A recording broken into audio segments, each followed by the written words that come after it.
नमस्कार साथियों, निर्माण क्लासेस अयोध्या में आपका हार्दिक स्वागत है।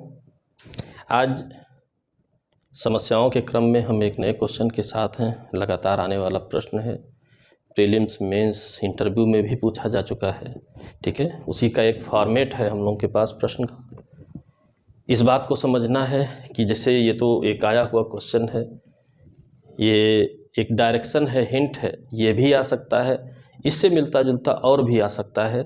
तो नेचर ऑफ द क्वेश्चन जो है उस चीज़ को हमें मेंटेन करके चलना है इस प्रश्न के बहाने। तो हम देखते हैं आज का प्रश्न क्या है। प्रश्न है, यदि संस्वीकृति, ठीक है, कन्फेशन की बात की गई है, निम्नलिखित वाक्य द्वारा उत्प्रेरित की गई हो। ये जो संस्वीकृति है, कन्फेशन है, ये उत्प्रेरित है, दुष्प्रेरित है, किसके द्वारा की गई हो? क्या वह साक्ष्य में ग्राह्य है? मतलब सामान्य तौर पर जो स्वीकृतियां होती हैं, संस्वीकृतियां होती हैं, उनके लिए नियम क्या हैं, और इन्होंने बताया है कि ये दुष्प्रेरित संस्वीकृति है। इस वाक्य द्वारा क्या यह ग्राह्य है, ऐसा पूछा गया। और वो वाक्य क्या है? अपनी आत्मा को अधिक पाप में ना ले जाओ, सच बताओ। यानी कि जिसने भी दुष्प्रेरित किया है, दुष्प्रेरित करते समय, उत्प्रेरित करते समय किस बात को बोला है कि अपनी आत्मा को आप अधिक पाप में ना ले जाओ, सच बताओ। क्या इसके यह कहने पे कोई व्यक्ति संस्वीकृति करता है? संस्वीकृति यानी स्वयं को अपराध में फंसाने वाला कथन। कन्फेशन का क्या अर्थ होता है? स्वयं को अपराध में फंसाने वाला कथन करता है। तो क्या वो यह स्टेटमेंट के कारण, इस वचन के कारण, इस उत्प्रेरणा के कारण दिया गया जो कन्फेशन है, साक्ष्य विधित के अनुसार ग्राह्य है, सुसंगत है?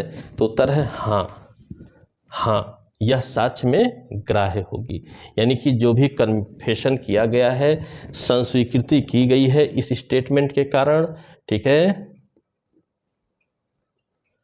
वो ग्राह्य होगी, जो भी कन्फेशन किया गया है। चलिए, अच्छी बात है, कन्फेशन ग्राह्य होगा, कन्फेशन ग्राह्य होगा, अच्छी बात है।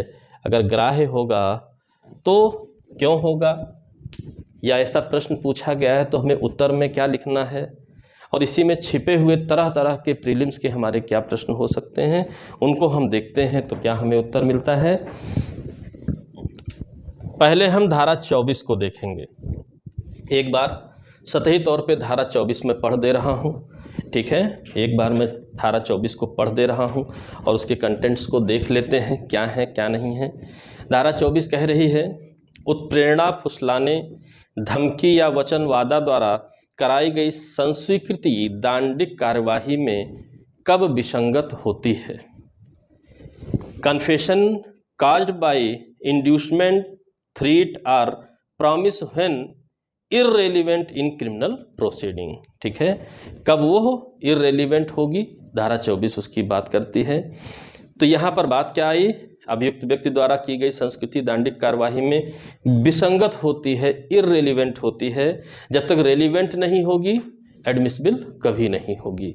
ठीक है, यदि उसके किए जाने के बारे में न्यायालय को प्रतीत होता है कि अभियुक्त व्यक्ति के विरुद्ध आरोप के बारे में वह ऐसी उत्प्रेरणा, धमकी या वचन द्वारा कराई गई है जो प्राधिकारवान व्यक्ति की ओर से दिया गया है, और जो न्यायालय की राय में इसके लिए पर्याप्त है कि वह अभियुक्त व्यक्ति को यह अनुमान करने के लिए कि उसे युक्तियुक्त प्रतीत होने वाले आधार देती है कि उसके करने से उसके विरुद्ध कार्यवाहियों के बारे में ऐहिक रूप का कोई फायदा उठाएगा या अपने ऐहिक रूप की किसी बुराई का परिवर्जन कर लेगा। ये तो धारा लिखी हुई है। तो धारा से हमें शब्द क्या मिलते हैं? धारा के जरिए हमें शब्द क्या मिलते हैं? ठीक है, पहला शब्द मिलता है प्राधिकारवान व्यक्ति। इस धारा के अनुसार अगर हम देखते हैं तो पहला शब्द हमें मिलता है प्राधिकारवान व्यक्ति। ठीक है, प्राधिकारवान व्यक्ति यानी कि person in authority, person in authority. ठीक है, पर्सन इन अथॉरिटी, इसे प्राधिकारवान व्यक्ति कहा जाता है। ठीक, अच्छी बात। इसकी ओर से क्या दिया गया हो? उत्प्रेरणा दी गई हो, इस व्यक्ति की ओर से क्या दी जाए, उत्प्रेरणा,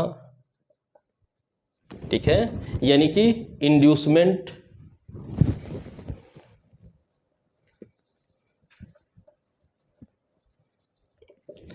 ठीक, दूसरा शब्द लिखा है धमकी, धमकी यानी कि थ्रेट, और तीसरा शब्द लिखा है वचन यानी कि प्रॉमिस। अगर इस प्राधिकारवान व्यक्ति द्वारा दिया जाता है तो ऐसी इस उत्प्रेरणा धमकी वचन के कारण किया गया कन्फेशन रेलिवेंट नहीं होगा, यानी कि इररेलिवेंट होगा, यह धारा कह रही है। ठीक, इसी में अंतिम लाइन में एक और बात लिखी गई है, बस यहीं से आपको सारा आंसर क्लियर होना शुरू हो जाएगा। अंतिम रूप से एक बात और लिखी गई है, ऐहिक फायदा या सांसारिक फायदा, इससे जुड़ी हुई कोई बात हो, ऐहिक फायदा हो, सांसारिक फायदा हो, सांसारिक स्वभाव का हो, ठीक है, यानी टेम्पोरल नेचर, इसको अगर कॉमन लें, सांसारिक स्वभाव का हो,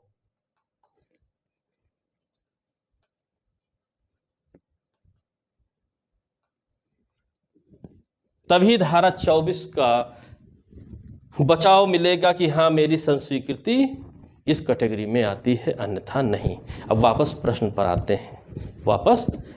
आते हैं, देखते हैं क्या क्या बातें हैं। अब बात आई, संस्वीकृति जो दी गई, इस वाक्य के द्वारा दी गई, इस वाक्य के दबाव में दी गई, अपनी आत्मा को अधिक पाप में ना ले जाओ, सच बताओ। ठीक, इसका मतलब यह हुआ कि ये जो प्राधिकारवान व्यक्ति है, पर्सन इन अथॉरिटी है, यह कैसा हिंट कर रहा है, क्या होने की संभावना है, यह कोई आध्यात्मिक या धार्मिक गुरु है। ठीक है, आध्यात्मिक या धार्मिक गुरु है। पहली बात तो ये हो गई। स्टेटमेंट से लग रहा है स्पिरिचुअल या रिलीजियस कोई पर्सन के द्वारा दिया गया है।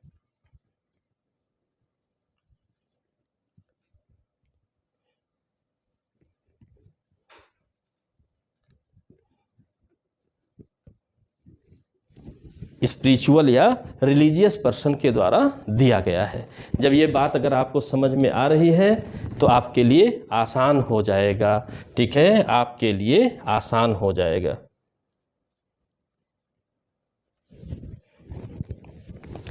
एक और प्रश्न यहाँ पर है, क्या आध्यात्मिक या धार्मिक गुरु प्राधिकारवान व्यक्ति है? तो इसका उत्तर है कि यस, यह प्राधिकारवान व्यक्ति है। ठीक है, आध्यात्मिक या धार्मिक गुरु जो होता है, इसीलिए मैंने बताया कि कई क्वेश्चन छिपे हुए हैं। यह कैसा व्यक्ति माना जाएगा? प्राधिकारवान व्यक्ति माना जाएगा। ठीक है, पर्सन इन अथॉरिटी माना जाएगा, क्योंकि लोग यहाँ पर दूसरे भाव से रहते हैं, एक दबाव महसूस करते हैं। अब बात आई, इसने उत्प्रेरित किया, यहाँ लिखा है उत्प्रेरित किया, इंड्यूस किया, और कहा अपनी आत्मा को अधिक पाप में ना ले जाओ। तो क्या यह स्टेटमेंट सांसारिक टेम्पोरल नेचर का है? तो उत्तर है इसका क्या कि यह सांसारिक स्वभाव का नहीं है। बस यही चेंज हो गया, यानी कि जिस वाक्य द्वारा उत्प्रेरित किया गया था धारा 24 के अनुसार, वह वाक्य सांसारिक स्वभाव का नहीं है, टेम्पोरल नेचर का नहीं है, स्पिरिचुअल नेचर का है, रिलीजियस नेचर का है। इसलिए धारा 24 इसे कवर नहीं करेगी। यह वाक्य स्पिरिचुअल नेचर का है, रिलीजियस नेचर का है, इसलिए धारा 24 में नहीं आएगा। और इन्हीं सब बातों का डेवलपमेंट जो हुआ है, तो अगर हम कुछ केसों को देखें तो हमें दो केस मिलते हैं। पहला केस आर बनाम स्लीमैन, ठीक है। तो मेंस का उत्तर लिखते समय आपको बताना है कि ये जो आर बनाम स्लीमैन का केस है, इसी वाद में ऐसा स्टेटमेंट कहा गया था, ठीक है। आर बनाम स्लीमैन में माना गया कि अगर कोई स्पिरिचुअल या रिलीजियस पर्सन आपसे यह कहते हुए आपको इंड्यूस करता है कि अपनी आत्मा को अधिक पाप में ना ले जाओ, सच बताओ, तो इसे धारा 24 या धारा 24 की बात ना करें, ठीक है, 1853 में, तो इसे ऐसे इंड्यूसमेंट नहीं माना जाएगा जिसका नेचर सांसारिक प्रकृति का है। आध्यात्मिक प्रकृति के दिए गए दबाव को धारा 24 में रिकवर नहीं होता है, यानी कि धारा 24 से आच्छादित नहीं है, ठीक है। ऐसा ही बात आर बनाम स्लीमैन के वाद में भी कही गई कि यहां पर संस्वीकृति मानी जाएगी, यहां पर संस्वीकृति उत्प्रेरित संस्वीकृति नहीं मानी जाएगी, यानी कि रेलिवेंट होगा, ठीक है, एडमिसिबल भी होगा, रेलिवेंट भी होगा। यह बात आपको जानना है, ठीक है। यह स्टेटमेंट ही इस केस का है, आर बनाम स्लीमैन का 1853 का वाद है। और दूसरी बात, रेक्स वर्सेज र्यू भी 1972 का केस है, इसमें भी ऐसी बात कही गई। क्या कही गई, ठीक है, इसमें भी कहा गया धार्मिक उपदेशों से उत्प्रेरित संस्वीकृति साक्ष्य में ग्राह्य है। अगर कोई धार्मिक उपदेशों से उत्प्रेरित होकर के संस्वीकृति देता है, यानी कि कन्फेशन करता है, तो वो साक्ष्य विधि में रेलिवेंट है और एडमिसिबल है। यानी अब हम सीधे तौर पर आए, ठीक है, क्या है क्या नहीं, ठीक। जब तक कोई भी इंड्यूसमेंट, थ्रीट या प्रॉमिस से रिलेटेड कोई भी स्टेटमेंट टेम्पोरल नेचर का नहीं होगा, धारा 24 लागू नहीं होगी। स्पिरिचुअल या रिलीजियस नेचर के जो वाक्य होते हैं वो साक्ष्य विधि में मान्य नहीं है, इसलिए दिया गया कन्फेशन हमेशा रेलिवेंट होगा और एडमिसिबल होगा। यानी कि उपरोक्त जो आपका प्रश्न दिया है कि अपनी आत्मा को अधिक पाप में ना ले जाओ, सच बताओ, यह रिलीजियस नेचर का, स्पिरिचुअल नेचर का होने के कारण इसके प्रभाव में दी गई संस्वीकृति कन्फेशन एडमिसिबल होगी, रेलिवेंट होगी। धारा 24 में दिया गया इंड्यूसमेंट, थ्रीट या प्रॉमिस, उसका नेचर टेम्पोरल होना चाहिए, सांसारिक लाभ हानि के लिए होना चाहिए। उसके तहत अगर दिया गया, उसके तहत इंड्यूस होकर के दिया गया अगर कोई कन्फेशन है, तो वह तो यहाँ पर ग्राह्य नहीं होगा। लेकिन अगर स्पिरिचुअल या रिलीजियस नेचर के किसी प्रभाव के कारण, इफेक्ट के कारण कोई कन्फेशन किया जाता है, तो वह उसके द्वारा दिया गया कन्फेशन साक्ष्य विधि में रेलिवेंट भी होगा और ग्राह्य भी होगा। बहुत सिंपल सी बात है। यानी कि आध्यात्मिक धार्मिक गुरु प्राधिकारवान व्यक्ति है, यह भी सत्य है, लेकिन इसका जो धार्मिक उपदेश है उसका प्रभाव धारा 24 में नहीं आता, क्योंकि धार्मिक स्पिरिचुअल जो उपदेश होते हैं वो सांसारिक स्वभाव के ना होकर के, ठीक है, स्पिरिचुअल के स्वभाव के होते हैं, इसलिए धारा 24 उससे आच्छादित नहीं करती है। तो ये सिंपल सा इसका उत्तर है। इसमें बहुत से प्रश्न आपके छिपे हुए थे, उनको मेंटेन करना था, मेंटेन करिए। निश्चित है नेक्स्ट जो भी पेपर होगा यहाँ से आपका प्रश्न आना ही आना है, ठीक है। वीडियो अच्छा लगा हो, प्रॉब्लम समझ में आई हो, कोई प्रॉब्लम आपको ना बची हो, तो लाइक करिए, शेयर करिए, सब्सक्राइब करिए, ताकि और भी इस तरह के वीडियो आपको प्राप्त हो सकें लगातार। ठीक है, मेंटेन करिए। अगले वीडियो तक के लिए जय हिंद, जय भारत, धन्यवाद।